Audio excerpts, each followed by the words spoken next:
Welcome to Zombie Popcorn Radio. It is March 5th, 2011, and this is Jason, and I'm only here tonight by myself. Paul is out doing whatever Paul does when he doesn't show up.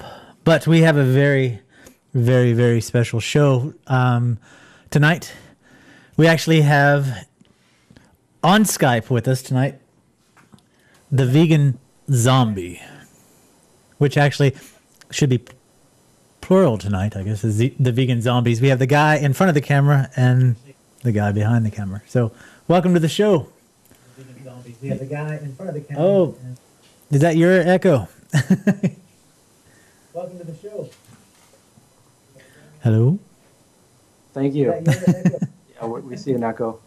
We hear an echo. Yeah. Oh, it's us. Are we echoing? I don't know. Sounds like an echo.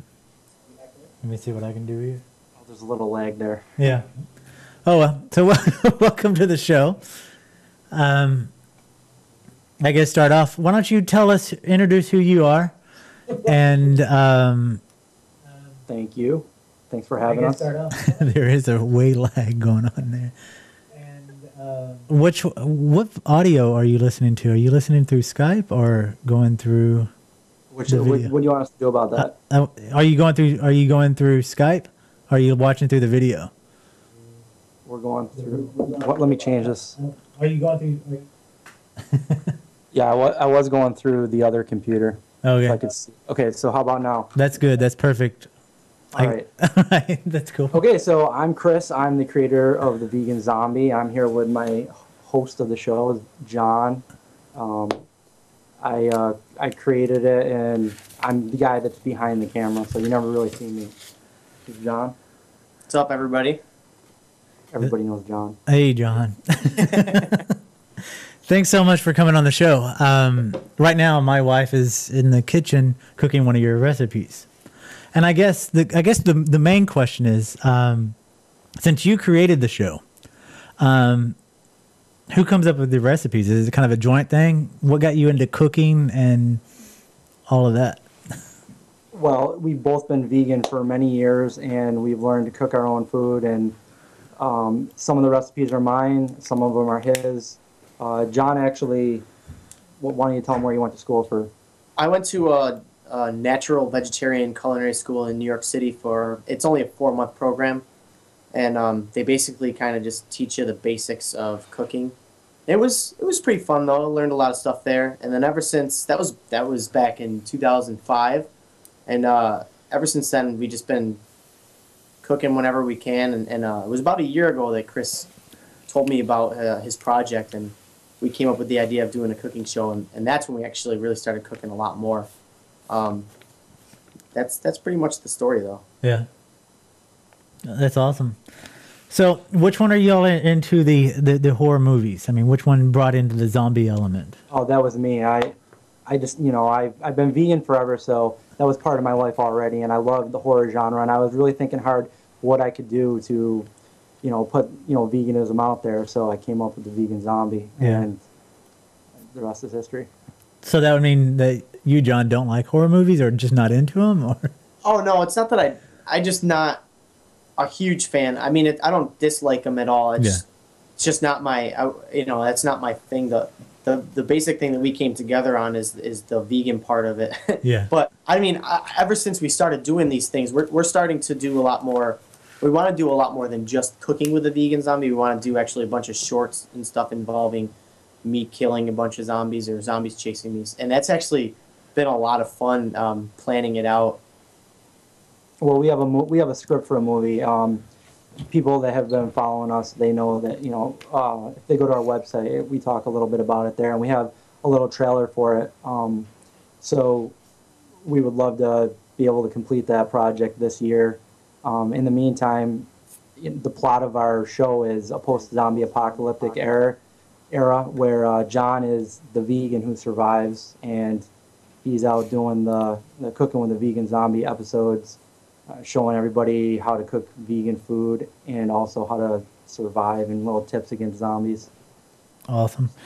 You want to take a moment and we'll play the trailer for your vegan zombie movie? Sure. All right, let's do that real quick. Nah. Oh, Was that sound all messed up for everyone? I think so. Well, anyway, if you want to go see the movie trailer, you can actually go check it out on theveganzombie.com.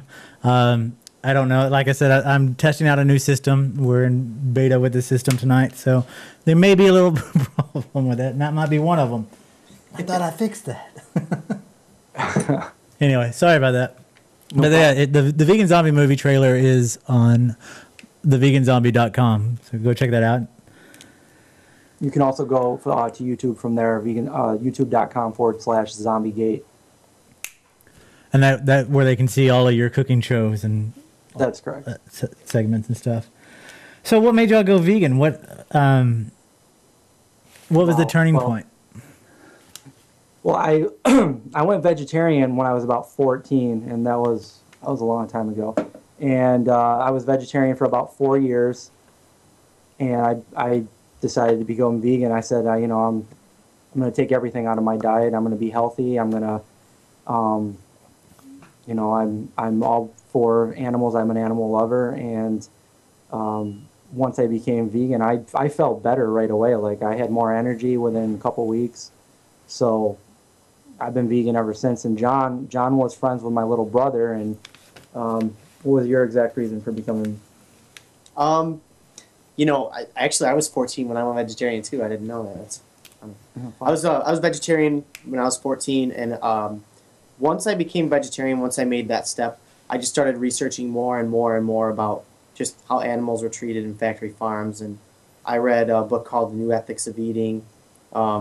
A few years after that, I went vegan about a year after I was vegetarian, just because of all the stuff that I learned. I just one day I just decided, it wasn't even for health reasons. It was just I didn't want to be a part of just what goes on in the industry of dairy and meat. It's all the stuff that I learned. I just made that decision, 15 years old, and ever since then, I never looked back. And that's actually what motivates us to do Cooking with the Vegan Zombie. Not a lot, a couple people would comment about how it's mostly comfort food. It's not really the healthiest food that we make.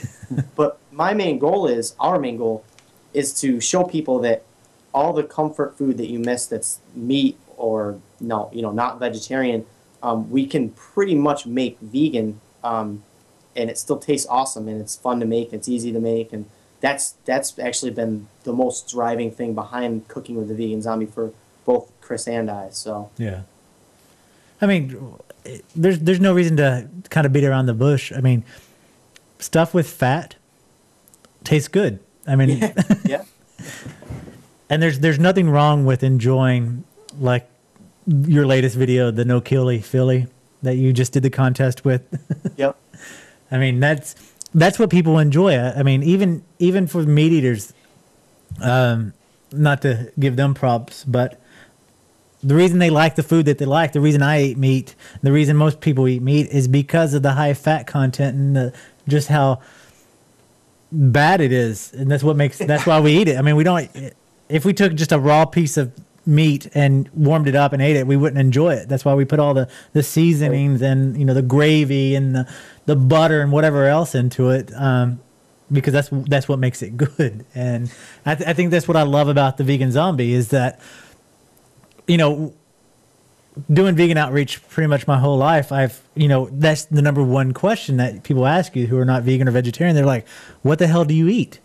I mean, I can't live off salad and tofu.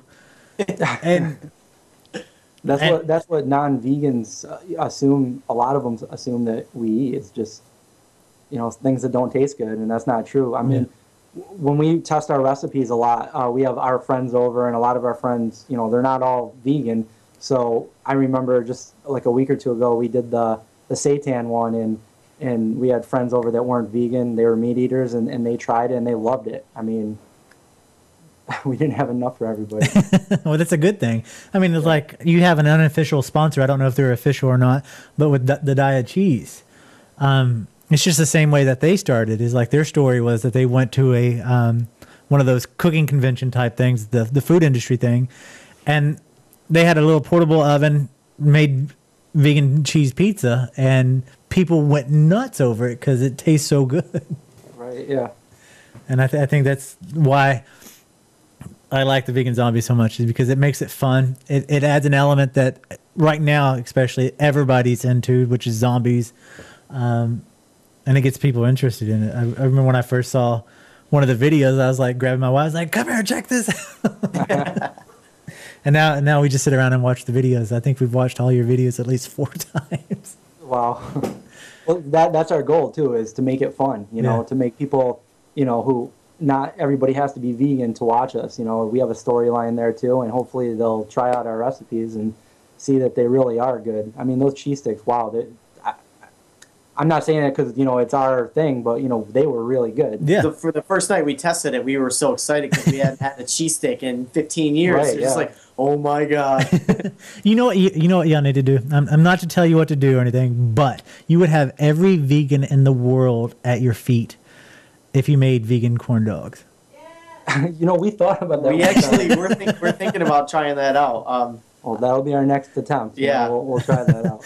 Because not to talk about where I work, but I work in an organic market, and that's the number one thing that people ask for is vegan corn dogs. And when I was on tour all the time, the number one thing that the catering companies and the people who catered the food for our tours, it was the number one thing we asked for was vegan corn dogs, because you can't find them anywhere. There's only one company out there that has a vegan corn dog, and they're going under. So, That's not good. No, it's not. That'll be We're going to have to pick up where they left off, I guess. So, yeah, I would be very, very happy about this. We'll name it the zombie popcorn dog. Oh, that'd be nice. When I first started zombie popcorn, speaking of that, I wrote a couple popcorn companies, said for Halloween, why don't you make a zombie popcorn? No response. Of course not. Yeah. No one ever listens to us. Never. But yeah, no, that's cool. So, why don't you tell me your history in filming? What got you into? I've been really filming since my dad had a Super 8, and I was doing film since I was a little kid. But when it first really got serious, when I turned 16, instead of buying a car like all my friends, I bought a camcorder. Nice. And I was always filming everything, so I still have videos from high school and like little movies that we made. And it was always easiest and most fun to make horror movies. So I'd be with my brothers and sisters at my grandma's house making horror movies and stuff. And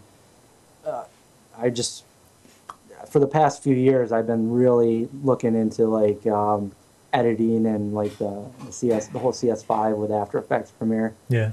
And trying to make some quality effects, and I've been teaching myself ever since. So that's what we're trying to hear. We're trying to do is come up with a realistic, keeping it independent, Yeah. make a realistic zombie movie here. Would you ever shoot in 3D? I don't know. Maybe I could convert it to 3D afterwards, but I don't really like 3D in the movie theaters. Really? Yeah. Why is that? I don't know. It messes with my eyes. Like a lot of movies don't. Like certain movies are good for 3D, and other movies they're just trying to make money by just saying, "Hey, we're 3D. Come in, pay extra." And 3D. Yeah. Well, a lot of them that's come out has been the 2D 3D conversion, which totally kills 3D because you can't have true 3D that way, unless it's an animated feature, and then that's different because you can create the second image. So you just don't like the 3D because the way Well, certain movies that are 3D, that are like I was at Disney like 2 years ago and watching those with 3D. That was really realistic. Yeah. I think the last movie I saw in 3D was Tron. It was all right in 3D, but there's certain movies, like certain parts, they just don't need to be 3D. Yeah. Well, I'm done talking with you then. No, I'm just kidding. No, the first thing I did when I saw yours, I grabbed my 3D glasses that I took from one of the movies I saw. Yeah. I put them on, but it didn't really. I couldn't really tell the difference there. Do you use the red and blue ones? No, the ones that they give you when you go to the theater. Oh yeah. So no, I'm old school. I'm back in. See, those will probably work for me. Here, I'll send you some red and blue 3D glasses here. Because those work best for I see it. that You're wearing our shirt, the vegan zombie shirt. Yes, I love this shirt. Every time I've worn this shirt and your vegan or the zombie crew shirt out, and every time I've worn it, people are like, "What is that? What is that?" So I've been like plugging all your stuff. I'm like, vegan zombie, what? So I have to explain to them. So hopefully they come to the site. Yeah, I had a friend I gave it to, and he's out in California, and he said people would come up to him and saying, "Hey, is that a restaurant?" And no, it's a website. You're like, not yet. Yeah, exactly. That's what we really want to do. I mean, we want to build up our recipes and eventually open a restaurant. Yeah. This is fun, until we do that. Then you can just show your own films in there. Right. Yeah, that's a good idea. Yeah. That'd be awesome. No, the reason I asked you about the 3D thing is because I got an email the other day from a guy who runs a 3D tech website. And we talked back and forth because we're both 3D nerds. And his email started off, he said, "Hey, we need to partner up and produce a 3D zombie movie." And I was like, well, I'm talking to two people who are doing zombie movies at least. Maybe well, we could definitely release 2 versions of it. Yeah. 3D and 2D. So what's the goal with the vegan zombie movie? The goal with the movie? Yeah. I mean, the release date and all that. Oh, really? I don't know. We just it's all about our budget and trying to get everybody together at once. So I wanted to have it done last year, but I decided to wait another year because I want it done right. I don't want it like a cheesy, knowing that we rushed through it. I really want us, because I spent a lot of time writing the script. So we really have to plan it out and get everybody together. The biggest thing is trying to get people together. Like in the trailer that you just watched, we have John in there and our friend Corey, but the other 2 were, semi-professional actors. They do theater plays and stuff, and I talked to them and they were great. So we really need to get people together this summer and just shoot it. Yeah. We're hoping to get, at least on Facebook, we've been getting, actually YouTube, we've been getting a lot more followers in the last few weeks. We're hoping maybe that we can use that in, a few months from now to say, hey, everybody, if you want to be in a zombie film, come out and dress like a zombie and chase after this guy and chew him up or, whatever we can to get people to come out, because that's really been the hardest part is, you get 10 or 20 friends that are like, yeah, that sounds awesome, we're into it. And then that one day we're like, hey, we're going to be filming in 2 weeks. They're going to say, yeah, I'm busy that day. And we're just sitting here like, well, now what? There was a Western zombie movie that was being filmed, and I can't, right off the top of my head, can't remember the name of it. But they sent out Facebook, and they made a special announcement video for YouTube and just hit everybody. They sent us an email and everything. They wanted zombies for their film. And people came from all over. This was in North Carolina. People came from all over to be in it. We went out, but we got sidetracked because we found somebody who was very interesting. So we stopped to record his story, and we never made it to the zombie shoot. But it's crazy how many people will come out of the woodwork to be in a zombie film or be at least be a zombie. I would do it. I'm doing it right now. I would love to be a zombie. I'm surprised we're not all 3 dressed up right now. Yeah, right? So yeah, we hope to have it filmed by this summer and edited and released at the end of the year, but that's wishful thinking right now, and that's our goal. That's what we want to do. So, but we both have full-time jobs, and that's the hard part. Yeah. Trying to get everybody together and free to do it at the same time is tricky. Yeah, definitely. You can really pay everybody. I mean, well, that's the thing. That one zombie movie, what their payment was that they supplied food for the day of the shoot. It was like Subway, that big long Subway sandwich. And then they gave everybody a credit in the movie. Yeah, well, we'll definitely. And people were just like, "Woo!" That's my name. Yeah, you'd be surprised. I would do it. Yeah, I'd be so excited about it. Well, you got a plan then. Everybody who listening, you need to keep an eye on the veganzombie.com and YouTube and their YouTube page because something may be in the works. So go to our Facebook, YouTube, and send us a message if you're out in the central New York area. We're up in the Syracuse area, and or if you have money. Yeah. Yeah, if you're interested or if you have a specialty like sound or lighting and you want to help out, give us a call. Awesome. Send us an email. We've been talking, going back and forth through emails for roughly a little less than a month. And since that time, we were talking about like the Facebook page and stuff. I think when we first started talking, y'all had somewhere around, I want to say 40 some odd fans. Now you're up in the 1,000, or maybe it was 100 fans. I don't remember the exact number, but your numbers jumped recently. Yeah, we had about 700 or 800, and then we're up to a little bit over 1,000 right now, which is awesome. That's awesome. So, what do you think is contributing to that? Is that from Daya, or just more people finding out about it? Or yeah, we're Daya. We posted on their site, and I wrote them an email, and they wrote back, and they're like, "Yeah, we love the Vegan Zombie, and we'll post. We'll tweet your adventures, and we'll post them on our Facebook." So they've really helped us out a lot, and just people taking it and reposting it to their friends or on blogs and stuff. That's definitely helped us out because our last two videos, the cheese stick and the cheese steak, they're both over 1,000. I think the cheese stick one is over 2,000 views now. So wow. And before that, we would only get maybe a couple hundred views. So we're really happy about that. So what's the plans now? Are you just going to continue momentum and just continue pumping out cooking videos, or do you have other ideas that you want to start incorporating? We definitely want to keep doing our cooking videos. We want to show more like action going out and like have him, get into zombie encounters. And we're also in the work. We're talking with you. Yep. So that is exciting. We have a little bit of a script what we're gonna do for that. So that's gonna be fun. It is gonna be fun. I've been torn all week. Said, should we mention this? Should we talk about it? Should we just let it be a surprise? Yeah, I don't know yet because we don't really have anything done yet. Yeah, we have ideas. So we're collaborating. That's we are. I think it's gonna be great. So stay tuned. Definitely stay tuned for that, and be hungry because we'll take care of you on that.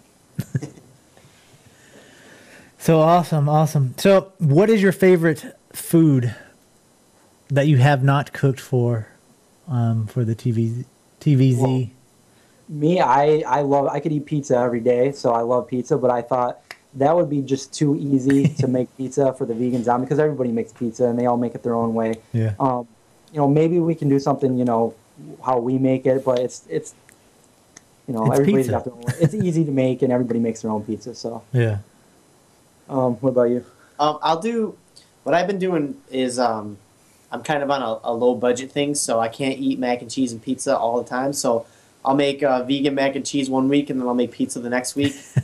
And I've been kind of rotating because I don't always eat all the food that I love all the food that we make on the Vegan Zombie, but I don't eat that every single day. I try to eat a little healthy here and there. Right. But I would say I love making mac and cheese with like a little barbecue sauce on top. Oh, it's so good. I make these little personal pan ones too for my girlfriend and I. And then obviously the pizza is another. That's a huge favorite of mine. I just made a pizza last week or a couple days ago, and I bring it in for lunch. It's great. Oh, you put the mac and cheese on top of the pizza? Yes. And it's going to be really good, but it's going to be a surprise. So. I don't know. I'm hungry. Yeah. Yeah, me too. So have you mixed the mac and cheese? Have you put it on top of the pizza? Made a mac and cheese pizza? I haven't done that yet. I did it with leftovers once. I just threw it on there. Yeah. I've done that with Chinese food. I've thrown tofu on top of a pizza and ate that. So I don't know. The pizza's just good that way. Yeah, pizza's good anyway. Yeah, right? And it's funny because we have here in Norfolk, we have 4, I think, maybe one more, 4 pizza houses that have diet cheese vegan pizza that you can order. Wow, that's awesome. And they all deliver, and we don't eat enough pizza around here. Because my wife loves to cook. I mean, she gets mad at me if I even hint that her food reminds me of some other place that I've eaten. She gets mad. So is this going to be the first time you're going to try that seitan? Of your recipe, yes. This is the first night. She's in there now making it. So I'm excited. I don't know. What are we going to have it on? How are you going to... I'm making homemade rolls. What's that? I'm making homemade rolls. Yeah. With Philly. You want good? She's doing the Philly recipe, but she's making homemade rolls. Homemade bread for it, so we're going to have that from scratch.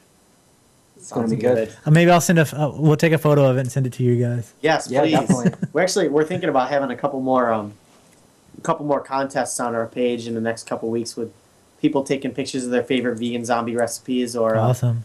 Maybe even have a zombie dress up contest. We'll send another free shirt. We're trying to do contests maybe once a month or once every couple of weeks where we give something away, keep people interested. We'll talk about the recent contest y'all just wrapped up. Oh, that was funny because when we were shooting the video, I said, it's not really a Philly cheesesteak, so what should we call it? And Chris and I were both looking at each other like, we just came up with a bunch of stupid names. I'm like, why don't we let somebody else pick it and just see what kind of response we got? And overwhelming response. I couldn't believe the amount of people that actually, there was like 40 people that pitched in names. And should we tell the story about how the winner won? Well, it's kind of funny because he wasn't even a fan of ours. It was posted on Daya's site. Yeah, and he picked the name, and we're like, hey, you better add us as a friend because you're winning. You got like 80 votes there, and he was like, oh yeah, I sent him a message because that day when I saw there was maybe 50 people that voted for his, and then 11 for the other two, or 9 for the other two. They were all awesome. Oh no! I clicked on his homepage on Facebook, and it turned out he didn't like the vegan zombie yet. And I was like, oh my god, how embarrassing would it be if he got upset for us using the. So I sent him a personal message, just saying, hey, I just wanted you to know that you're a runner-up for the contest, and he sent one back. He's like, awesome, I should have liked you guys the day I saw it. I don't know why I didn't. And needless to say, he liked us, and it was all good, but it was still kind of funny. We were kind of nervous at first. We're like, what if we do this contest and nobody responds to it? That's always the worst. Oh, we were afraid no one was going to watch the episode too, because of the cheese stick one was so big. We wanted to follow up with another big one, but we didn't. We were both really nervous, and a couple of days into it, we were 400 views in. We're like, oh, all right, people like it. So, so what were the top 3? It was the No-Killy-Philly, which won. It was the Zombogi and the vegan please steak. I really like the vegan please steak, but they're all good. Yeah, they are really good. I think that's awesome.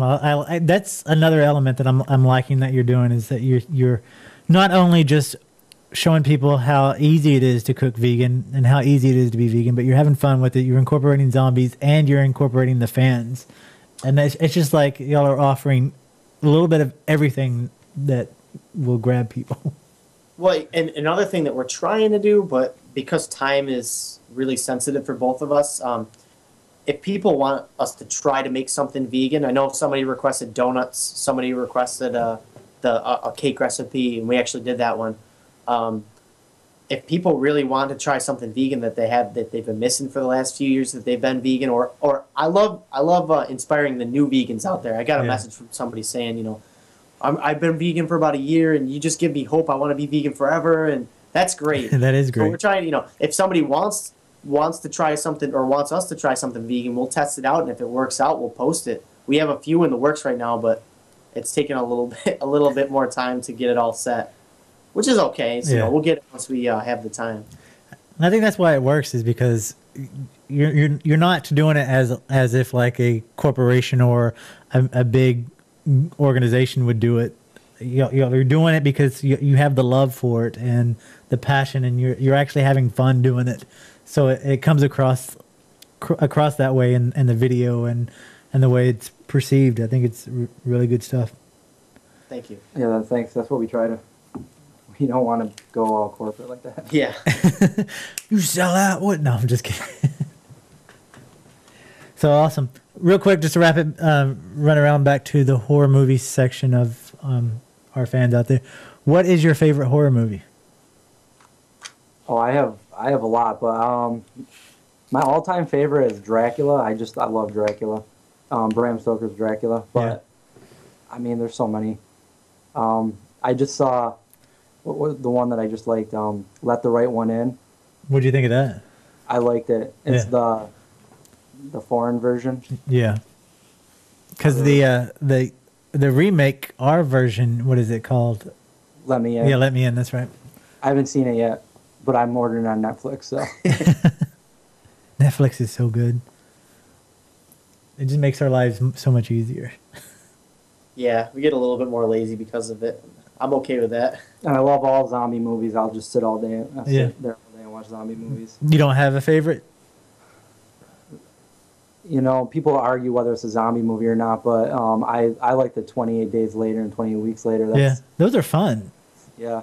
But like the George Romero movies, I love all of his stuff, and I'll just, buy a CD just to watch like the extra features, the behind the scenes. I'll watch that all day. Definitely. Come up with some ideas for. Did you see Diary of the Dead? Yes. What do you think of that? I like that one. The newest one, that was Survival of the Dead. Yeah. I didn't like that one as much, but it's still a Romero film, so. Yeah. I haven't seen the new one yet. Oh, okay. So. Yeah, I like Diary of the Dead. I thought it was done really well. I went into it thinking that I wasn't going to like it because it was going to be because I'm not a fan of the shaky cam movies, and I was going into it as like, oh, this is going to suck. It's just going to be one of those shaky cam movies, but I was really impressed how well it was done. Yeah. It was kind of like Quarantine. I mean, it was done.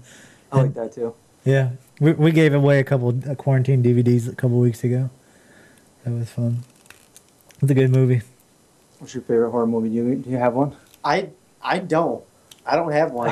I mean I like any movie. I'm not picky at all. I'll go see a movie and there's very few that I just say that movie was terrible. There's only a couple movies that I would actually say that to. If it's a horror movie, I sit through it. Sometimes I get a little scared. I'll tell you what. This is kind of embarrassing, but what's the name of the movie? The Grudge really freaked me out a little bit. I like The Grudge and The Ring. The Ring scared me. I didn't want to sleep by myself for like a week. I'm kind of a baby when it comes to stuff like that because I have such.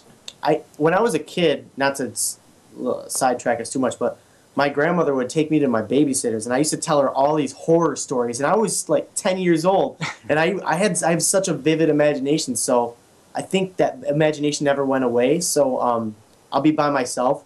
And I'll just picture, like in horror movies where all of a sudden a really freaky scene will show up and scare everybody. Well, that happens in my head when I'm by myself, so my heart starts throbbing in my chest, and I just picture like the girl from The Grudge coming after. It's really scary. So how do you do this series where you're being chased and have to fight zombies? Does it make it hard for you to sleep at night? It's totally different when you're shooting it because there's all the lights and the camera. And they're my friends, and it's funny. We have a laugh after we're done shooting, so it's okay. That's awesome. Thanks for I sharing. love horror movies. I've always loved, but I like to see a horror movie that actually scares me, and that's very rare. But I love them. Ever since I was a little kid, I remember I was with my brother, and I'm looking through the HBO guide. I was probably like 6 or 7, and I'm asking my mom, can I watch Children of the Corn tonight? She's like, no, you can't. I'm like, it's on at 4:30 in the morning. She goes, okay, totally being sarcastic with me, but I didn't know it that age. She goes, yeah, if you can get up at 4:30 in the morning, you can watch it. So I set my alarm. 4:30 in the morning comes. I wake my brother up. We go downstairs. We're like, we're going to watch Children of the Corn. So we sit down. We start watching it. We're like, what is going on? This is kind of scary. And then my mom hears us, and she comes down, peeks her head down, and she's like, what are you doing? We're like, we're watching Children of the Corn, Mom. She's like, turn that off and get upstairs. That's funny. The music that we started the show off with was the soundtrack to Children of the Corn Part 3. Was it? Yeah. You know what? That was I never got to finish that movie. To this day, I never finished that movie. We should rent it and watch it. Yeah. I'll probably get scared and not want to leave. That's awesome. So what'd you think of it? I mean, what was the moment, I mean, when you were watching it, where you like, do you remember being scared, being up at 4 o'clock watching that before your mom came down? Yeah, it was scary. That was like 30 years ago. I don't remember. I just know that it was scary, and we were like watching it when we were given permission to watch it, as far as I was concerned. Yeah. But we weren't. That's awesome. Yeah, because the very first 3D movie that I saw was House of Wax with Vincent Price. Yeah. And it came on at midnight. It was an Elvira production type thing. And my dad had it was back, when we were younger, people didn't have TVs in every room, whatever. We had the furniture TV that looked like a cabinet. He had to roll it into my room so he could plug it in and get everything, and it scared. I remember seeing that movie. It sealed my fate being a horror movie fan and a 3D movie fan, because it scared the shit out of me. It was. I still remember being so scared during that movie, but I watch it now and I'm just like, why? There was another movie, and I don't know the name of it. Maybe you know. But when I was little, I remember watching it, and it was a black and white one. It might have been on Monster Movie Matinee or whatever, but there was a lady walking down like a big winding stairway of a big mansion, and there was a voice going, "Leave while you can." And I would always have that voice in my head when I'd be like coming home at night, like from my friend's house, and be like, "Get out of here while you can!" Like I'd run home, run in the door. But yeah, I don't know what that movie was, and that's what I always remember. I'm drawing a blank of what it could be. Okay. Maybe one of our listeners can let us know. Shoot me an email if you know the answer, and we'll figure it out. My movie. Black and white movie with a woman down a spiral staircase saying, "Leave while you can," or the voice in the distance. Yeah, yeah. I had a.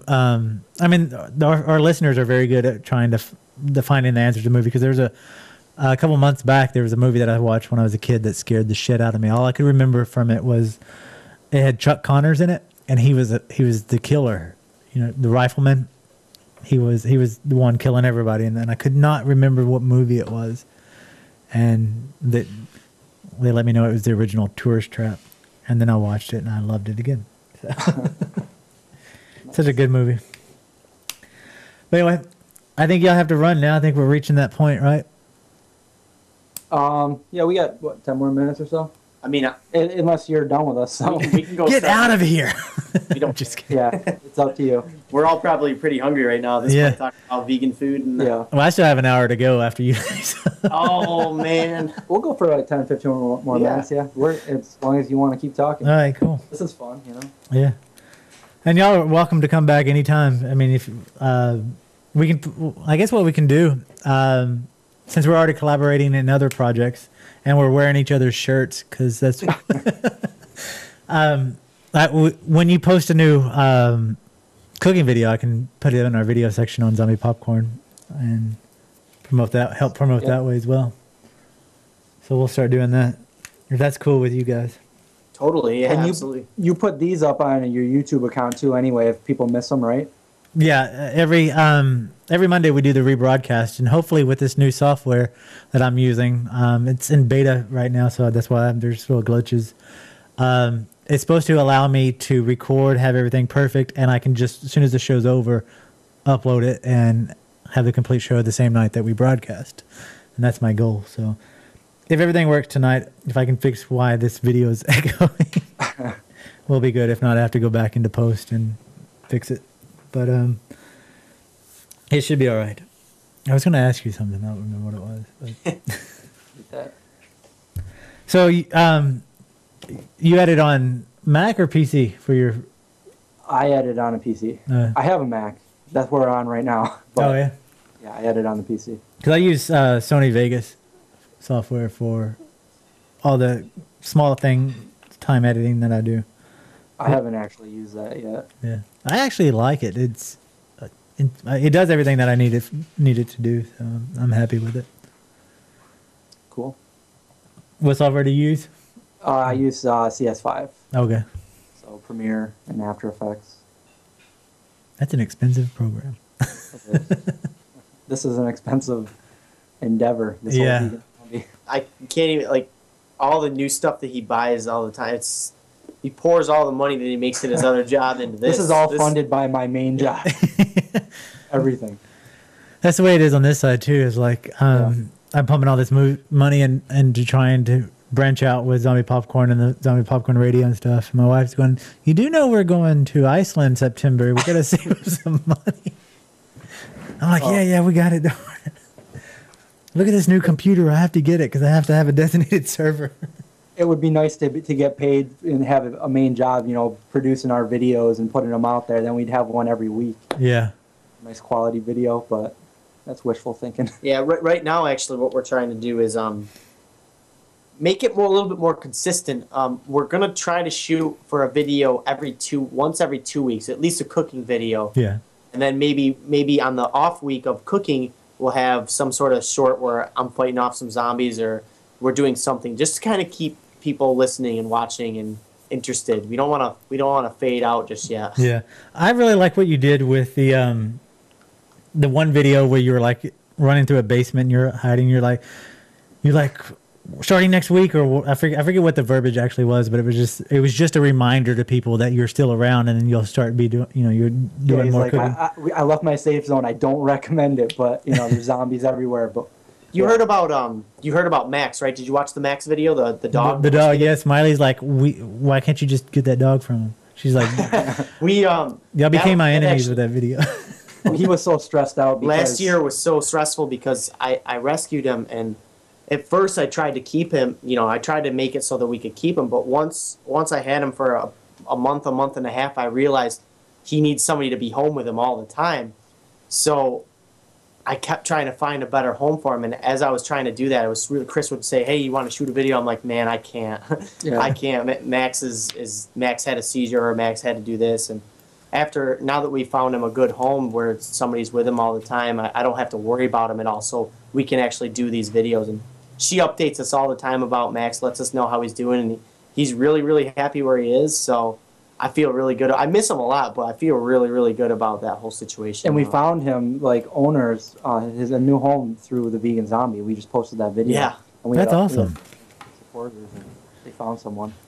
So. But yeah, last year was very stressful. So we would put a video out, and then we wouldn't put anything out for 3 months just because we were both working full time, and then I would have issues with poor Max, and then now we're trying to get back onto a schedule. I think it's been working pretty good though. Yeah. Yeah.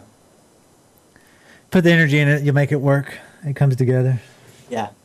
It's good stuff. I really, really enjoy what you're doing. I think it's great. I mean, I think the first conversation or contact we had is I sent a tweet to you guys. Is like, I don't know what we can do together, but we have to do something. Yeah. Should we talk about any of that, or do you want to wait and save it for a surprise? I guess we can kind of give an idea about what it is. I mean, because if anybody gave it 5-minute thoughts and say, what do you do and what do I do, it would make sense. But right. I guess we can do it. Let's just put it out there and see how it goes, because we may get people wanting to get involved. I don't know. We're going to the Zombie Popcorn and the Vegan Zombie are collaborating on a spin-off of doing a dinner and a movie. And of course, they're going to do the dinner side, we're going to do the movie side, and the finer details is what we're working on now. So, and I'm really excited about it. I think it's going to be great. And not mentioning the movie, because we want that to be a surprise, definitely. But I have to tell you guys that I read an article 2 days ago that they're working on a remake of it. Oh, really? Yeah, I had no idea about it until we started working on this. What a coincidence, how? But the good thing is that they haven't claimed a director or anything, so it's still in just the talk stage. So we got time to do our thing. Okay. But at least when we get it done, it'll be on people's mind because people will be talking about it. So that'd be good. So, what did you think of the audio clip? I really liked it, and that's what I was looking for. So it kind of flows with what I was thinking we could do. Yeah. Being really ambiguous. Yeah. That works well. Yes. Paul Casper, the co-host, I don't know if we talked about this before. He does soundtracks for movies. If you have Netflix, you can the movie that he did the soundtrack to, the documentary, The Nightmares in Red, White, and Blue, is now on. You can stream on Netflix, and it's free on Hulu. I think it is. So, not the Hulu Pro, but the free Hulu. So you can watch that. He did the full score on that to kind of give you an idea, and he wants to do the score to this project. So. Oh, that's cool. We're starting to do all of our own music now too. I've been writing a few songs, and I give these little short clips to Chris so that he can kind of loop them. You know, when I'm running from a zombie or something really sad happens, I wrote a sad clip. Or yeah, we're trying to make it. You know, keep it all in house. For the fans that don't already know, John does everything. He's also in a band. Yeah, I play in a band. We toured overseas and played for the troops in the Middle East, and we went to Germany and Greenland, and it's been a pretty fun few years. So, you want to plug the name of the band, or you want to keep that a secret? Oh no, the band's name is The Scarlet Ending, thescarletending.com, or you can go to our Facebook page. We just released a CD last April. My buddy Aaron is also vegan. That's just kind of little information I guess I can throw out there.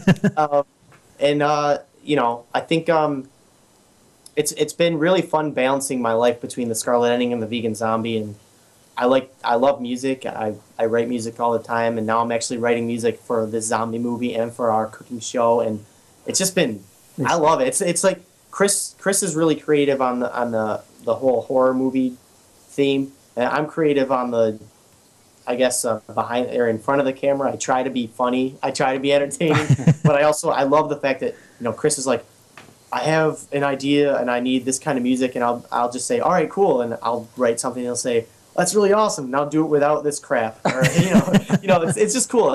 It's been a really, really fun experience. You know, even if we're not making any money, we're still having a great time doing it. We're hopefully entertaining some people out there. Yeah, no, it's definitely entertaining. Everybody that I've talked to, that I've shared the videos with, says you're very charismatic, and they love watching you, and they think the camera work is really good. They like how professionally it's done. Good, quick cuts for making, because everybody knows when you cook, it doesn't matter how good you are. Parts of it's time consuming, and you know how to edit it to make it seem fun and easy. Yeah, I mean, watching a cooking video is like, I guess paint dry. We lucked out with that because a lot of people won't sit and watch a whole cooking video every week because, you know, we try to make a storyline so you have to watch it to find out what he's going to do next. You know? So even if you don't like what we're making, you still want to watch it. So I think a drinking game's coming from the game. So every time you make a funny face, there, you know. That's going to happen a lot. They're like, there's the credit there. Oh, go ahead. But yeah, no, it's really great stuff. And I recommend everyone to go to theveganzombie.com. Subscribe to everything that they have set up for you to subscribe to. Go to their Facebook, like their page, go to their YouTube, subscribe to that. Because great things are going to come from these two. I'm not just saying that because we're working with them on a project, but outside of the zombie popcorn stuff, there's going to be great things coming from. And you learn how to make awesome kick-ass vegan food from two awesome kick-ass vegan guys. So definitely go check it out. That's theveganzombie.com. Thank you so much for being on the show. Thank you. Thank you. We'll be seeing you shortly. Definitely. All right, talk to you soon. All right, have a good night. Bye. Bye. But that was The Vegan Zombie. Again, that's theveganzombie.com. Definitely check them out. They're doing great stuff. I love their videos. Their newest video that they have up now is the No-Killy-Philly. And it's amazing. The video before that I really, really enjoy is the vegan cheese sticks, and which was inspired when John was out fighting zombies and cut off some zombie fingers. But you'll get that story if you watch the video. So again, that website is theveganzombie.com. Go check it out. And in the meantime, we're going to take a quick break so I can figure out what's going on with the echo on the videos. And when we come back, we will actually play some videos. So here is the Cramps playing The Surfing Dead. All right. Here we are. Rock and roll. I'm going to attempt to do the vegan zombie trailer once again, just because I think I figured it out, and I want everybody to check it out because it's definitely worth seeing. This is the vegan zombie movie trailer. You will enjoy it. This is what we were talking about during the interview, so let's try it again.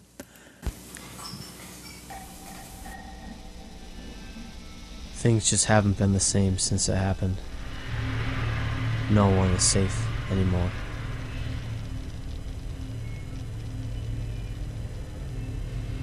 They say that the government poisoned the water supply. Humans were resistant, but much of the livestock was affected.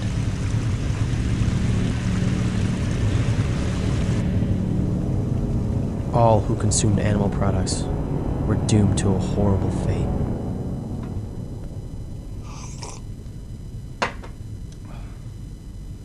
This was 1 week ago.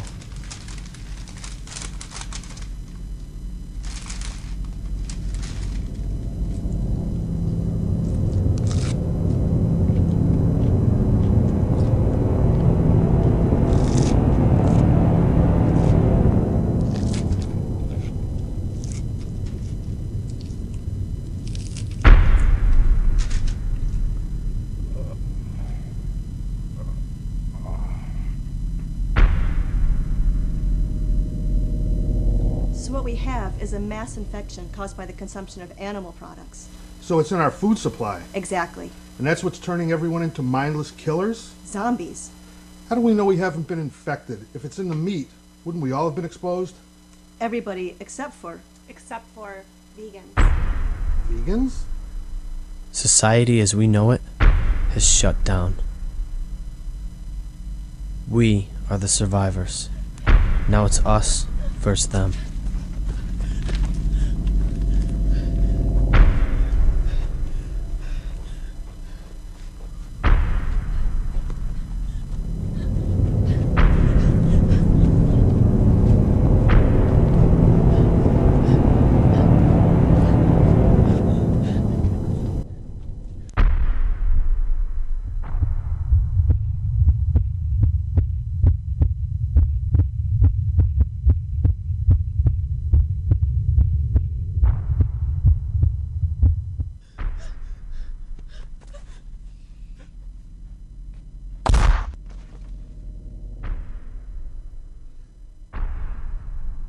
Zombiegate Films. The Vegan Zombie. It actually looks fun. I think I'm really excited that they're working on this film. And I'm glad that what they're doing, as you know, I've already said 100 times, I guess, during the interview. Stroking the egos, I guess. But yeah, no. What they're doing is great stuff. And I thank them for coming on the show. And keep your eye out because we're doing stuff with them, and it's going to be awesome. If you want to see their video, it is on theveganzombie.com. I want to show you real quick their cooking show. Cooking with the vegan zombie. I'm not going to play the whole thing. It's just going to give you an idea for those who haven't been to the Vegan Zombie yet, and check it out.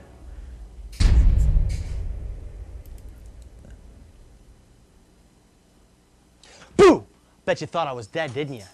Well, listen, guys. Sometimes you have to play dead to stay alive. I'm John, and you're cooking with the Vegan Zombie. So tonight, on the menu, my version of a Philly cheesesteak vegan style. Because let's face it, a Philly cheesesteak kind of makes me feel all warm and fuzzy inside and helps me forget that we're in the middle of a zombie apocalypse. So we're going to start with a new version of seitan. I made one a while back. That gives you an idea. It's actually awesome, great stuff, entertaining, fun. So, again, that's theveganzombie.com. Enough of that. Let's move on with the show. As you know, I'm by myself tonight. Paul is out. I'm sure Paul will call eventually sometime tonight with some crazy music playing at where he's at. Real quick, if you go to zombiepopcorn.com, tonight is the last night for the zombie code giveaway. We're giving away 3 Count them, 3. 1, 2, 3. 3 books of the Zombie Code. If you caught last week's show, we interviewed the writer of this book, and now we're giving away 3. And tonight is the last night. Tonight at midnight is the deadline. So if you want to win, if you want to have a copy of this book, you need to get over to zombiepopcorn.com right now to enter and win, because at midnight tonight Eastern time, the contest will be over. No more. I will pick the winners and they will get the book. So it could be you. It could be. All you have to do is go to zombiepopcorn.com, click on the banner. This is enter to win for the free zombie code. Do it. Tonight, zombiepopcorn.com. Also, since we're talking about zombie popcorn, I wanted to talk about a couple things about what's going on. I am working on expanding and streamlining the things for Zombie Popcorn and Zombie Popcorn Radio. If you were a fan of Zombie Popcorn Stories, I have dissolved that subdomain and incorporated the Zombie Popcorn Stories into zombiepopcorn.com. So now you can get to those stories there. If you bookmarked Stories website, you may need to update those because those are no longer. The stories are now on Zombie Popcorn as well. So that's the end of Zombie Popcorn Stories. If you haven't noticed already, we are using new software. We are using to broadcast tonight. We're actually now able to broadcast to several different locations. One location that you're familiar with if you watched the 3D version of it is live stream. We've always broadcasted on livestream.com, this live stream / Zombie Popcorn Radio. We've always broadcast there. Now we broadcast on Ustream and Justin TV, and working on getting other places to so we can broadcast to several different places to expand our reach. And the reason we are doing this is so we can reach out. I have several ideas that we're in the process of building, and we're going to become... There's going to be more shows, more stuff coming from Zombie Popcorn Radio, and that's why we're doing this. So we're kind of in the beta test to work out all the bugs, expanding, talking to some people to get them on the show and do all that. So keep your eye out for Zombie Popcorn Radio because we are doing more things than ever. I hope you like the layout so far if you're watching the 3D. And as always, we'll still rebroadcast the show, so if you miss it, you can always pick it up on iTunes for the audio side and on YouTube for the video side. Or you can just go to zombiepopcorn.com or Zombie Popcorn Radio site and to get all that. So that is all that. Woo! I think I've had too much caffeine. It's good. When I was a kid, I loved the movie Conan. I love the movie Red Sonja. You probably have heard before that, we talked about that they were doing remakes of both films, and Red Sonja got put on hold, but Conan the Barbarian has not. A new interactive poster has been released this week. Let me turn on the audio so you can hear. This is the audio from the poster. Conan in 3D is coming. I think that poster looks awesome in animation with the pile of skulls. It's coming out this year in August, and it's going to be in IMAX and Disney 3D, Real D 3D. So I hope it's awesome. I hope they don't do the 2D 3D conversion on it, but I haven't heard much from it. I think from what I have seen is that it is going to be native 3D. Lionsgate is one of the companies behind it, so hopefully that they will keep this in native 3D and film it. Well, it's coming out in August. I'm excited about it because we need a good action. We can't get the karate, the kung fu 3D movies, so I'll settle for Conan the Barbarian in 3D. So I'm really excited about that. Of course, I think I'm saying that word too much. See what happens when I don't have a co-host? I just ramble. I just go on. Paul, where are you? So yeah. You also know, you probably have already heard, for all you Star Wars fans out there, The Phantom Menace is going to be released in 3D. I've said this, I've talked about this so many times throughout my 3D life that I will not see the new Star Wars until they were coming out in 3D, because I knew they were coming out in 3D. I just didn't know when they were going to come out in 3D. And starting on February 10th, 2012, The Phantom Menace will be in theaters in 3D. I'm very excited about it. I haven't seen The Phantom Menace, and yes, I've heard all of the negative comments about how it's the worst Star Wars movie ever. And with that said, I am glad that I waited. I mean, hopefully I'll be glad that I waited. Even though I can see the worst Star Wars movie ever in 3D. It totally will make it worth it for me. For those who have seen it and probably are crying and cringing, they're not stopping with The Phantom Menace. They're releasing all of them again in theaters in 3D. And this is just the first, which I'm very, very, very excited about. Because now I can see the complete Star Wars. You know, some people are Star Wars fans that stand in line for hours to see it. I wait until it's in 3D. And yeah, yes, I know it's going to be 2D, 3D conversion, but what are you going to do? I mean, I know me and 3D Movie Man have a boycott of, 2D, 3D conversions, but it's Star Wars, and I've waited a long time. I waited a really long time, and I have to see it. But, I will see it in 3D. We talked about Tron in the interview with Vegan Zombie. There is a new Tron movie coming out.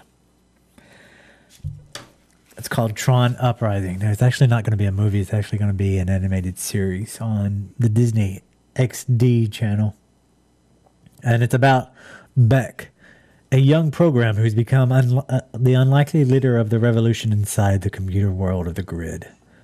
His mission is to free his home and friends from the region of villainous Clue and his henchman, General. Beck is trained by Tron, the greatest warrior the grid has ever known.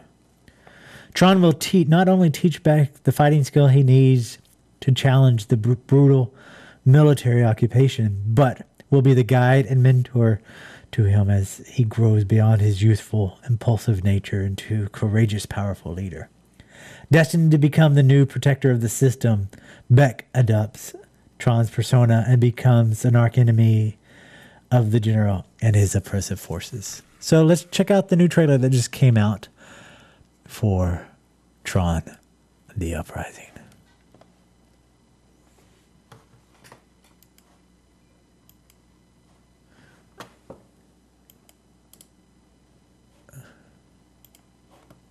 Of course. And, there's always something. Apparently, my page that I had froze on me. All right, there we go. Let's refresh this. It's refreshing. All right, but yeah, no, here it is. Let's watch it now. Always something.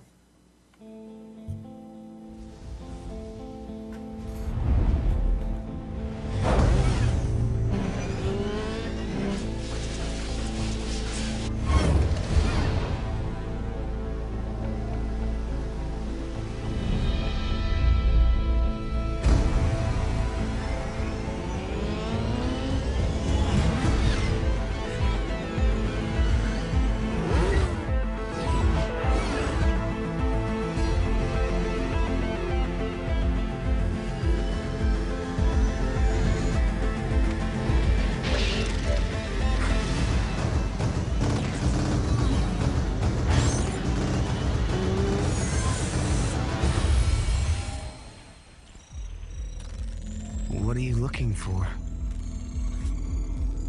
The next Tron.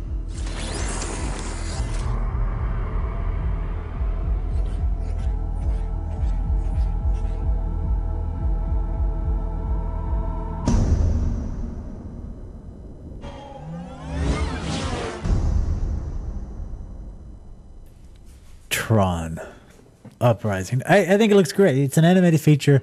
It's going to be on a Disney Channel. I'm really excited about it. I just wish they would have released it in theaters or do it, it in theaters in 3D. I think an animated feature of Tron would be excellent to watch in 3D at the theaters. But they didn't. And it's going to be on a Disney Channel. So, interesting. But there is also rumors that they're going to do a mini-series apart from this. So I'm kind of excited about that. Anyway, so we'll get Tron soon enough. Everything good. All right. So, Nintendo 3D DS, which my mom has pre-ordered one, which is kind of weird. But she pre-ordered a Nintendo 3DS, which I think I've been waiting. I wanted to wait for the second generation of 3D devices to come out because as always, the first generation is just there's bugs that need to be worked out on it, obviously. But Nintendo 3DS has made an announcement that it's going to offer 3D movie trailers because let me back up. For those who don't know, the Nintendo 3DS has glasses-free technology, which means you can see 3D without the use of 3D glasses. And so you can play games in 3D. And there's been talks that, and it's going to happen, that Netflix is going to offer 3D trailers, and eventually, once they work out the bugs with the 3D trailers, that they're going to offer 3D movies because everybody can buy, 3D TVs, 3D Blu-rays, and all that. ESPN 3D is out there. All these satellite companies cable companies and satellite companies are making 3D channels. So it's only the natural progression that Netflix would have, 3D trailers and work on having 3D movies. So everybody can watch whatever movie when it comes out in 3D. You don't have to worry about buying the Blu-ray, which I think is a great thing. Nintendo DS is offering, or the 3DS is offering the ability to watch 3D trailers, which I think is great. I think by itself there, if you can watch 3D movies on the Nintendo 3DS, that in itself is worth it to me just to get one, just so I can watch 3D movies on and have it in my pocket. They're also going to offer classic 3D gaming, which means, old classic Nintendo games you can play that are going to be in 3D. And that's going to be released at May through a wireless update. And from the press release, it said a short-form video service will let people view trailers for Hollywood movies in 3D and access video game trailers, screenshots, background information, links to publisher's website. Content will include short video clips such as comedy shorts or music videos selected by Nintendo and delivered to the Nintendo 3DS. Users who choose to receive them. Obviously, I don't know. I mean, I wish you could just see any. They open the platform so you can pick any 3D movie, but of course, it has to be filtered through Nintendo. It's their device. I totally understand. It's catered to kids. I'm sure they don't want 3D porn trailers getting on there. And, I wouldn't want that on my Nintendo 3DS either. But hopefully there'll be a rich content for it, and I hope that they come out with a lot of great games for it and trailers and all that. So I'm excited about that. So everybody go out and get your Nintendo 3DS. My mom pre-ordered one, so I guess everybody else should too. There's a movie that I put on zombiepopcorn.com that is called I Love Sarah Jane. It's interesting about this movie because it's a short film. It's an independent short film directed by a guy named Spencer Susser, I guess, Susser, about a kid who is in love with this girl. But there's a twist to it because they're in the middle of a zombie apocalypse. And so this kid has to fight with bullies and, you know, do the everyday life stuff as well as putting up with zombies. And it's called I Love Sarah Jane. Natalie Portman, you know, actress turned director, is looking into making this into a full featured film. And I think it's great because the short itself is really, really well done. I like it a lot. So I'm going to play I Love Sarah Jane, this short film, because I want people to see this, and I want people to know about this. So if they do ever make it into the full feature, that you can know its roots and know that independent is what made this movie possible. Because I think they did a great job with this short film. So here is I Love Sarah Jane.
Go.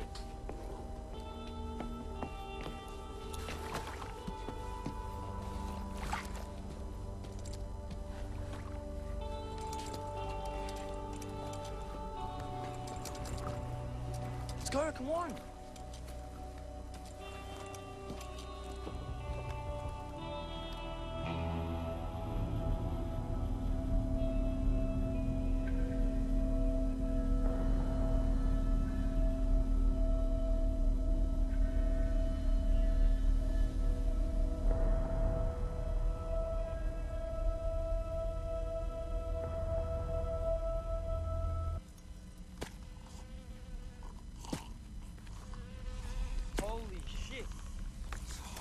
What did you guys get for me now?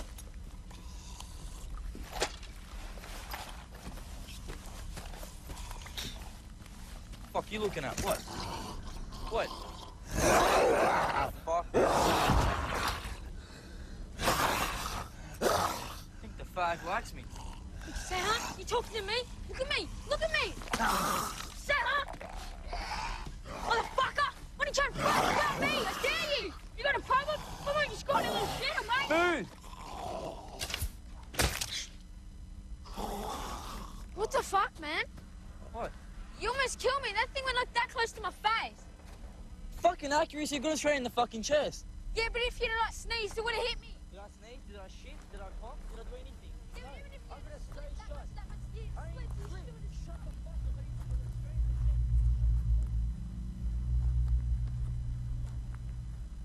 The Australian Defence Force today began making available 10-litre canisters of kerosene for collection from military service points, while 5-litre canisters will be delivered directly to households in metropolitan areas over the coming week.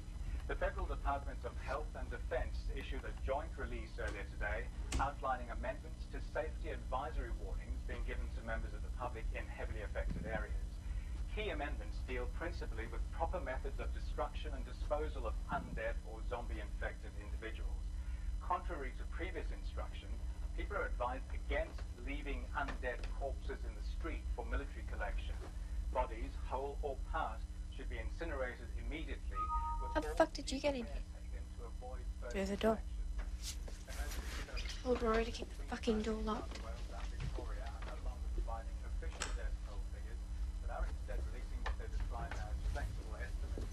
These figures, according to the New South Wales State Emergency Service, represent an ongoing readjustment of official estimates based on the obvious errors brought about not only by the overwhelming size So, how's it going? but by discrepancies How do you reckon it's going? official human deaths and those in various undead or zombie states. Flexible estimates released today What you been up to? Excuse me, but who are you exactly? Jimbo? So what do you want? I told you to keep it locked. If I let you in, will you promise me to keep the fucking door locked? Promise me. Fucking lesbian. What's going on in here? Hey, Sarah. Jimbo wants a Hummer from you. What? Wants a fucking Hummer from you. What's a Hummer? Fucking tell her to go. No, like you don't know. You just fucking told me. So notice his fucking balls. He puts it in your mouth. So you harm and his balls buzz. Jimbo wants one from you. You both just leave me alone.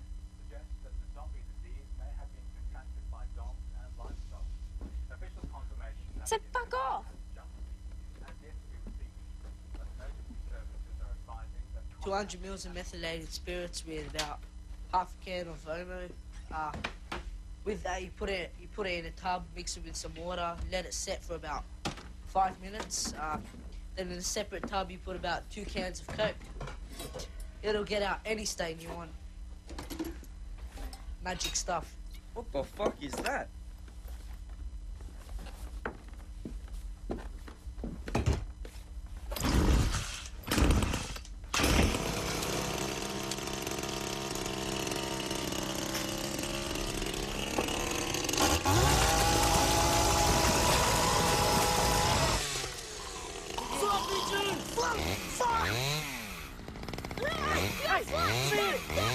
Shit, come here, come on. Hey, hey. Oh, shit. Stop, please. Come here, little shit. Little fucked up bitch. The RPA, the Royal North Shore and St Vincent's hospitals were closed this morning as all three struggled to contain deadly zombie contaminations in their intensive care and casualty units. The RPA's administrative director told a news conference earlier today that until the hospital was able to implement radical new protocols for the treatment of all outpatients, the risk to staff and existing patients from zombie attacks is simply too great for operations to continue as usual. Tight security measures are expected to be introduced to all three hospitals within the next 72 hours. Do you ever wonder what a fish feels when he's caught and gets thrown back into the water? Like, is it really angry at the guy that just ripped his mouth open with a hook? Or is he confused? Or does he just, like, forget the whole thing ever happened, like 5 seconds later? Don't you have somewhere else to be? With your family or something? No. They're gone. What? They're all dead.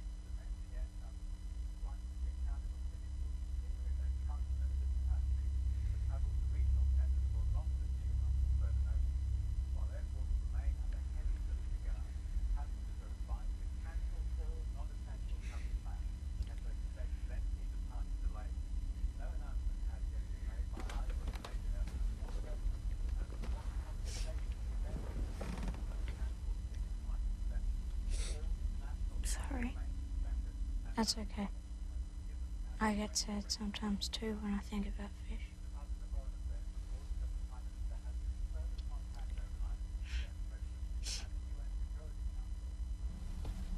What are you looking at?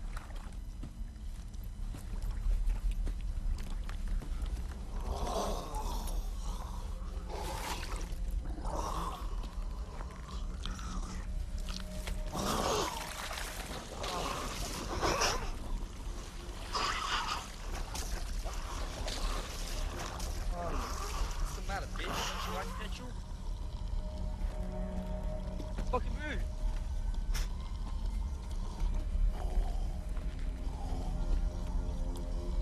Light this bitch up.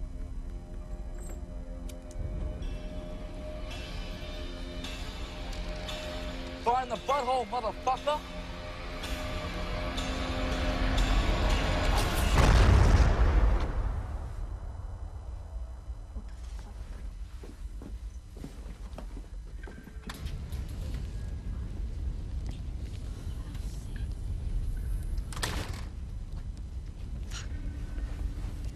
What the hell is going on?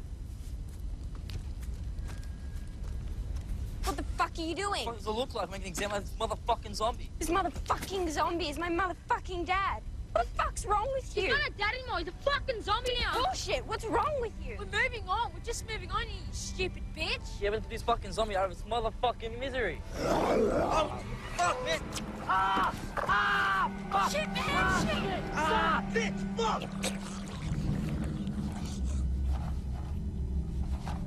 Shit, man! He's changing.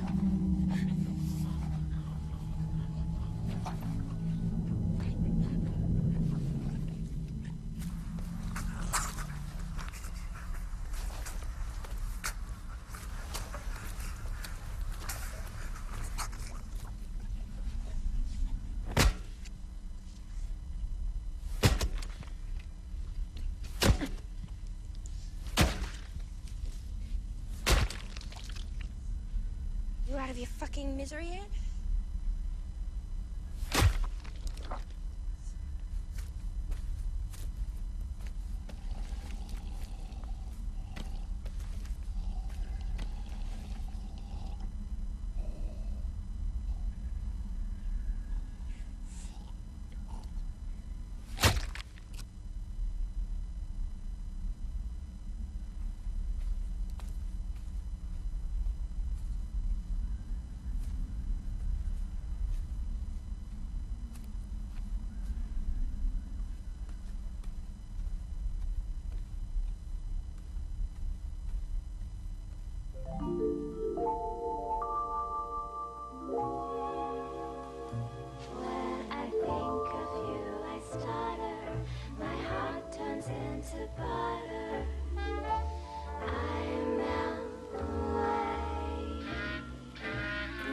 It's totally awesome. That's such a good film. A little short film. No, it's I love Sarah Jane.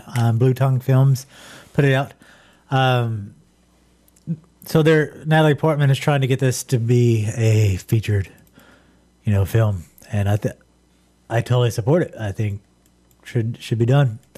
Let me see what I can do here. Real quick, I'm gonna remove this real quick. I want to show you something. Miley just finished the vegan Philly cheese, the No-Killy-Philly that we talked about on the interview with the vegan zombie. So I'll pull up the photo real quick so you can see it. This is it. This is what Miley made. All of that's homemade bread that she made from scratch. That's homemade cheese that she made from scratch. That is the seitan recipe that you can get from theveganzombie.com there with onions and peppers. And during that film, I've only had time to eat half of it because it's massive. I mean, if you see the plate there, see if you can get the mouse, and the plate is here. That's where it ends, and it hovers over the sides on both ends of it. It was amazing.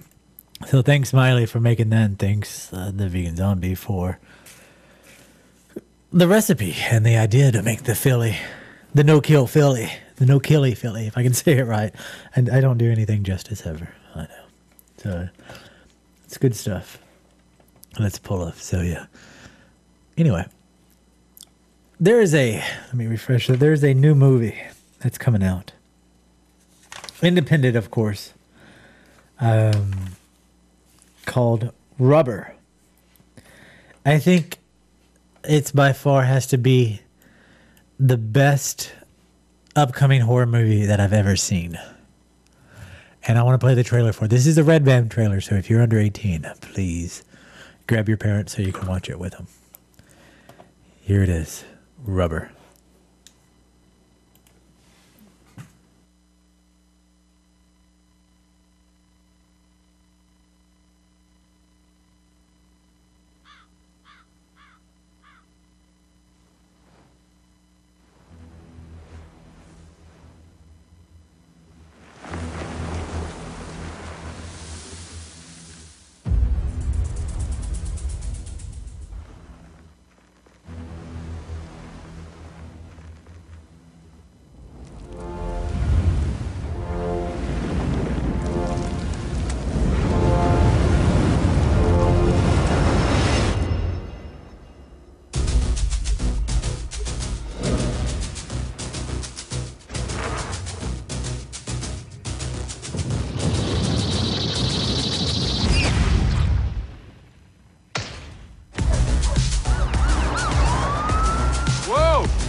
Odd. Everybody, this is what our killer looks like.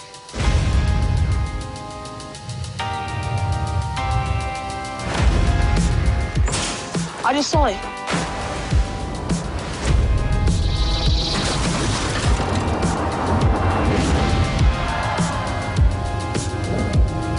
Anybody there?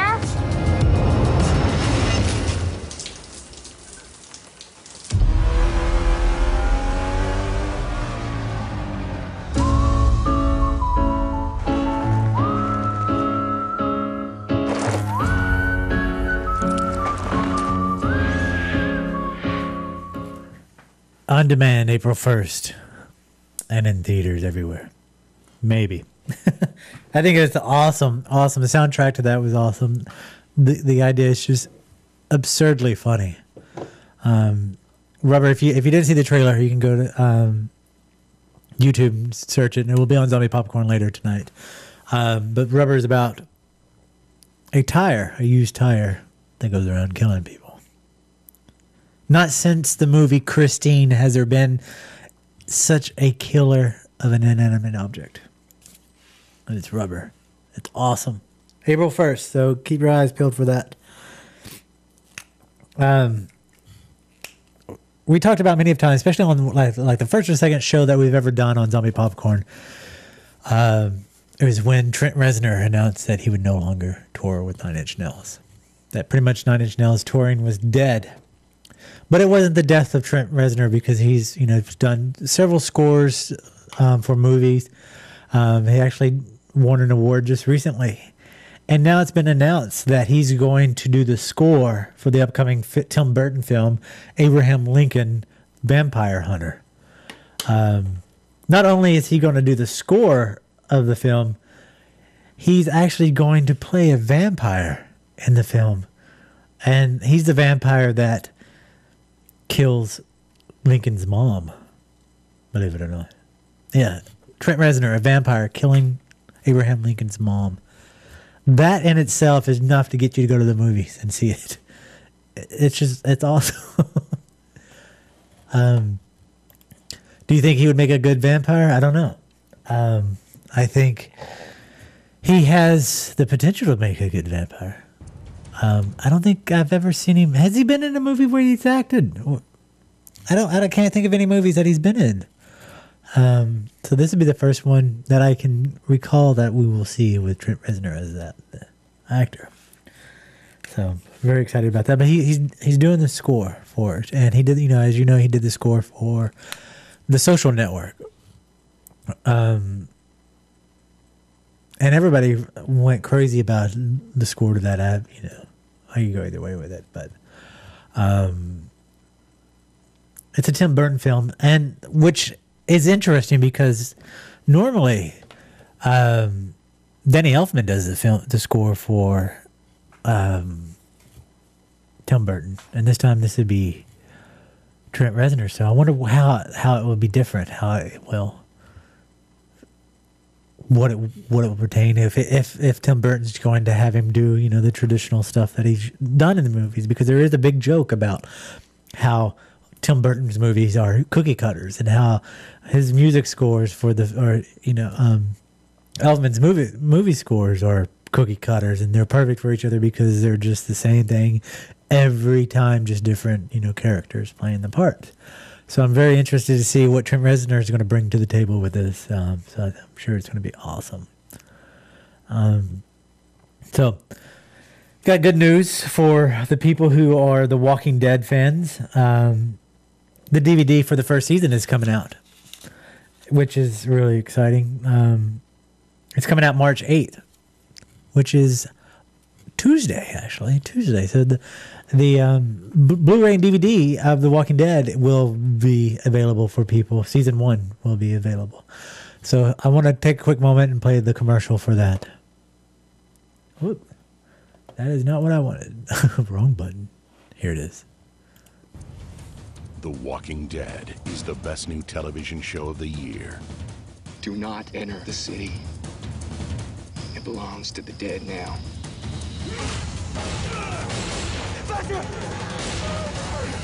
We're dead, all of us. Things are different now. We survived this by pulling together, not apart. We're on our own. Up to us to find a way out. We're all terrified. We have fewer people. That makes us weaker. The world went to hell. Don't kill the living.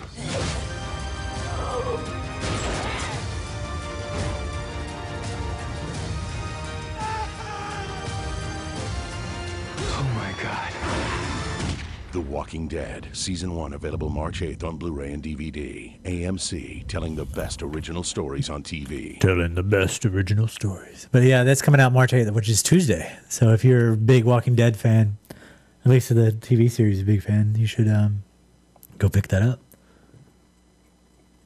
There's supposed to be some really good rumors that there's really good special features in it. I don't know. I haven't seen it. Got an email the other day from the marketing company of this film. For Insidious is a film that I got the press kit for, which I wrote about. If you go to zombiepopcorn.com, you can find more information about it and actually watch the trailer. But the film itself is from the director, writer team who did the movie Saw, and is produced, as they quote, by the masterminds of Paranormal Activity, which, okay, this movie looks, when I show you the trailer, if you haven't already seen it, it actually looks promising. It looks really, really good. But I didn't like the Saw movies. I haven't seen the 3D one yet, so I'll exclude that one just because I'm going to like it because it's in 3D. But Paranormal Activity, I've only heard one person say one good thing about it. Everybody else has said that it's been bad. And it's just not a movie that I find. I mean, I put it in the realm of the Blair Witch Project, which I did not like, which people will get mad at me that I say that I don't like it. So I just had no interest in going to see Paranormal Activity. But to say that they're masterminds, maybe a stretch. But either way, check out this trailer. It's coming soon. I think this movie is actually going to be really good. Insidious.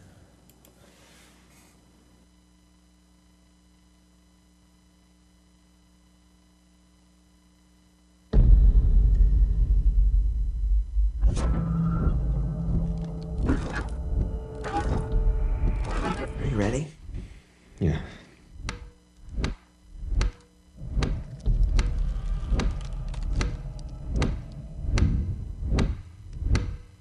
Sweetie? We're guys.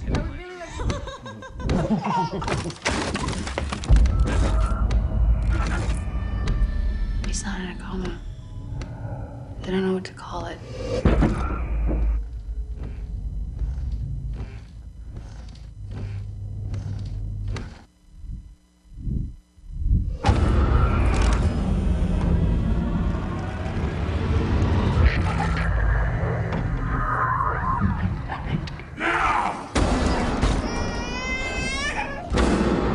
I went into Dalton's room.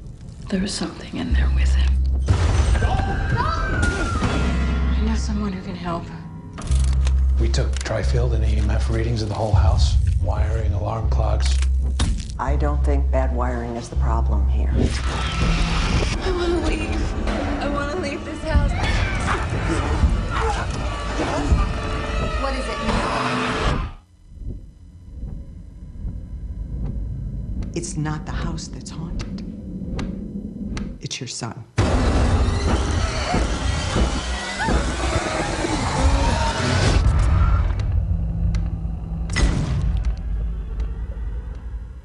Also hitting the theaters April 1st.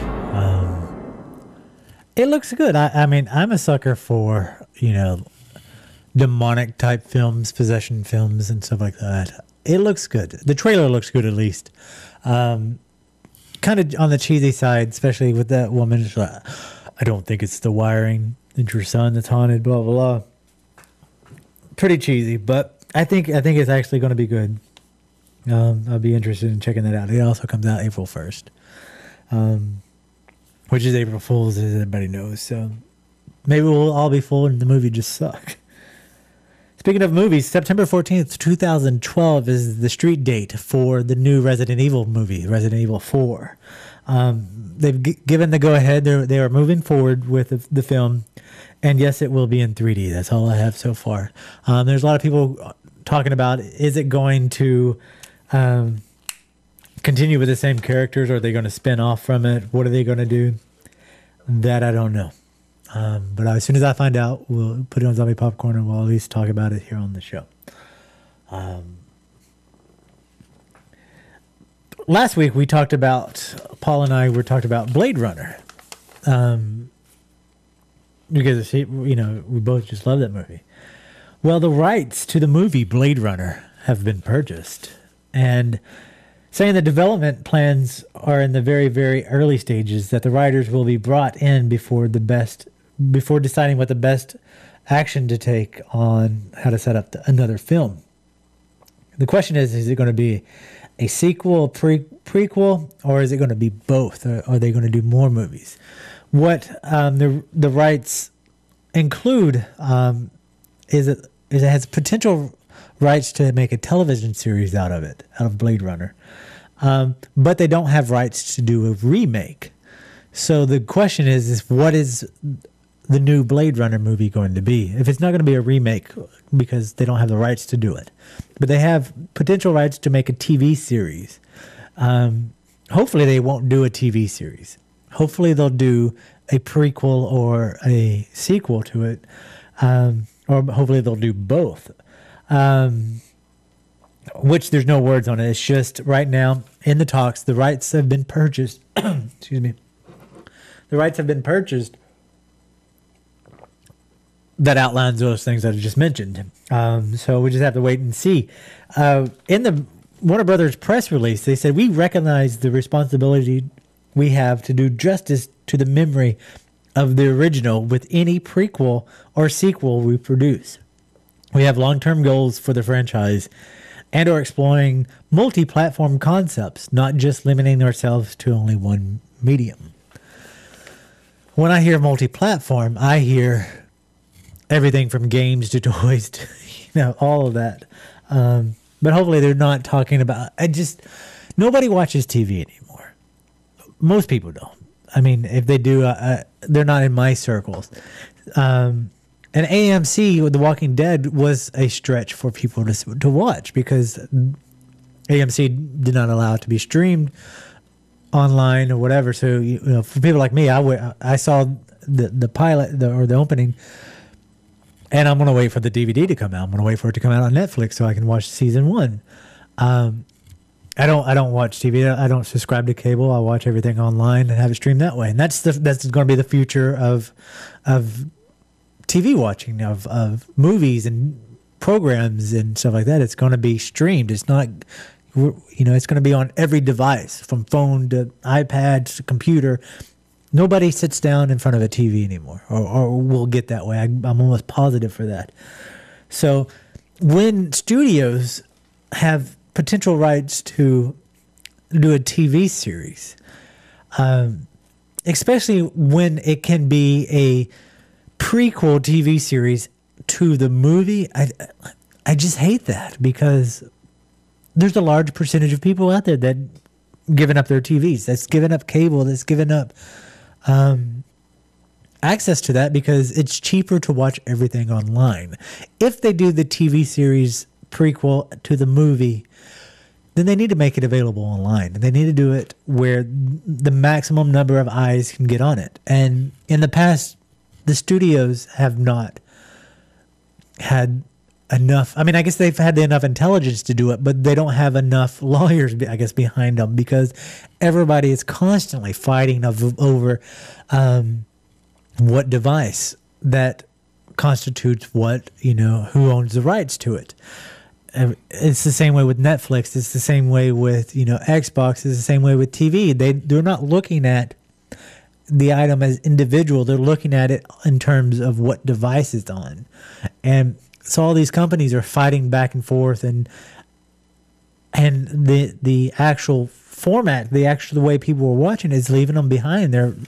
They're tripping over themselves. I think they just need to get over that and put it in front of many eyes as possible, and monetize, if they want to make money, which they do, is put a value on how many eyes see it, and not worry about how they're seeing it, because you can watch it on your phone, your iPad, your computer, whatever. Monetize the eyes and not the content, or not the device. I think that's what's going to work.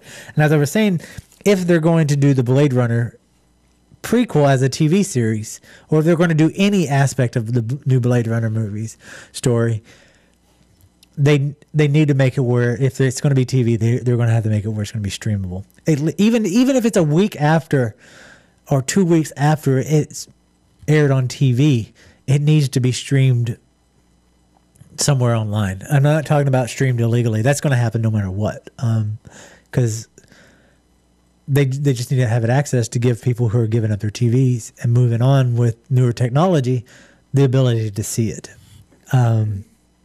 Which I just hope they actually just go straight to the movies and do, if they're going to do a prequel and a sequel, they should just do it theatrically and not worry about any other medium, because it should all be in 3D, and that's the best way to do it. That's just my thoughts on it.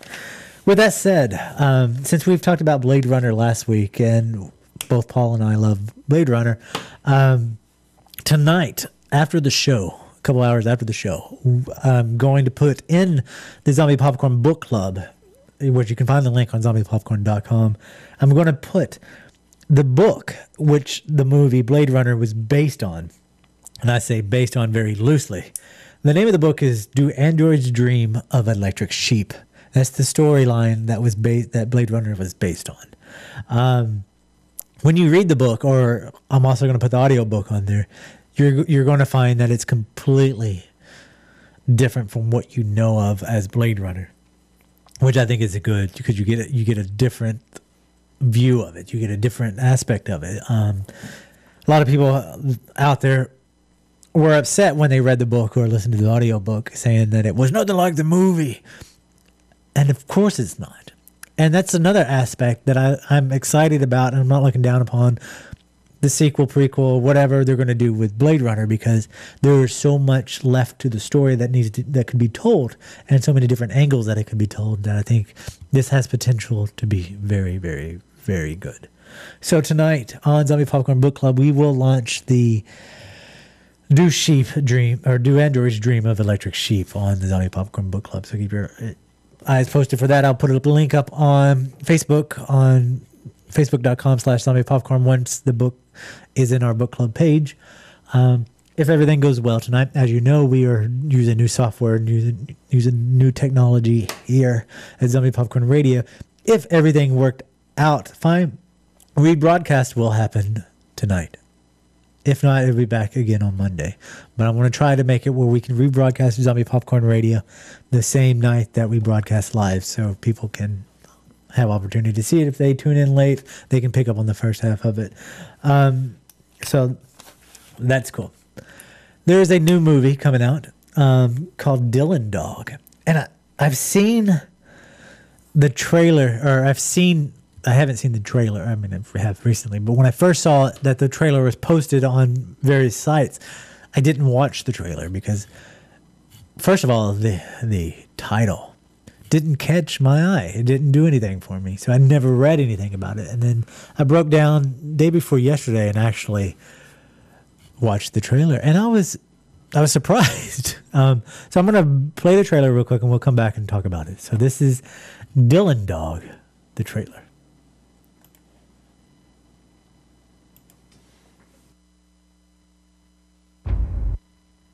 What's up? What's up? What? Set your. Of course, we get advertisements, so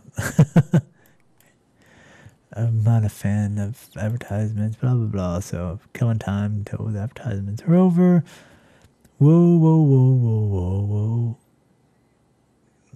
So, yeah, Dylan Dog coming up now. Now get the stepping. Only on MTV2. Look around you. The monsters you read about as a kid, they're real. And the key to their survival is making sure none of us know they're here. In the city that loves to party, just 3 blocks west of the French Quarter, lies a secret world. Dylan? Kill the lights. You okay? Where the crimes of the dead are investigated by one of the living, Detective Dylan Dog. There was a pact among all the undead to appoint a single human as impartial inspector, someone they could trust to protect them from themselves when one of their own crossed the line.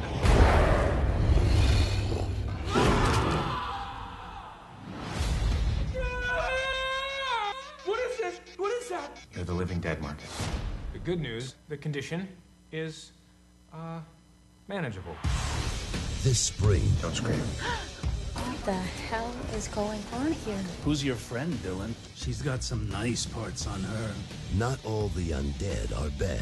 Oh my God, what's wrong with my arm? Relax. It's a loner. My arm is brown! They were out of Caucasian in your size. But it's his job What the hell are you? to find the ones that are. What's up, Dylan? Why didn't you tell me while one of your boys killed a werewolf? No, it's not one of my boys. Something took a bite out of this guy. What killed my father? So what's the plan? No plan. Just bigger guns. I think I just leaked something.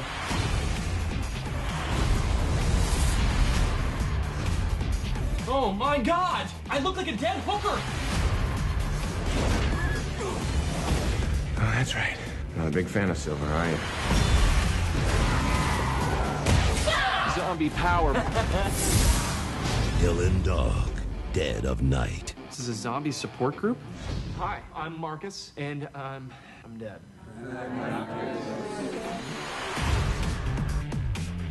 Any movie that has a zombie support group is a movie for me. Hi, I'm Dylan, and I'm dead. So no, it's awesome. It comes out April 29th, and I think I'm going to be there. I'm going to be there to see it because it looks hilarious. It looks action. It looks really good. It has vampires, werewolves, zombies, that big beast thing, whatever that was. It's awesome. I mean, I think it's going to be sweet, and it has kind of a feel of Van Helsing meets Shaun of the Dead type. I mean, it seems really fun.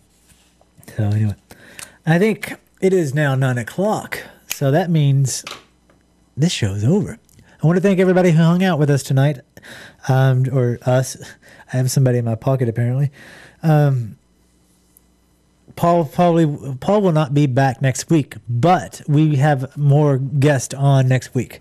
Next week we'll have interview number 2 of the people, the fine folks who put in Gary's Garden. We interviewed them in the past, and they've already broadcast. They did the short 4-part series of the film, online film, The Gary's Garden. They've released 2. By the time they're on the show next weekend, they'll release the 3rd Gary's Garden, and what you can see it from Zombie Popcorn or going to the rottingtoil.com website. But they'll be back to talk about the responses and everything else, and how it's going for them, and get to things that we didn't talk about the first time they were on the show. So don't forget to tune in next week. That's Saturday, March 12th. We'll have the people of Gary's Garden on the show. I want to thank the Vegan Zombie, which I'm wearing their shirt in 3D, woo, for coming on the show, for being such great guest, for thanks for the recipes, the cooking shows, the zombie apocalypse. Everything they do is great. And keep your eye out for what they're doing and the project that we are working with them on. Hopefully we'll have some teasers for you in the near future, so we can talk about it more. And until then, thank you for tuning in, and have a good night.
History.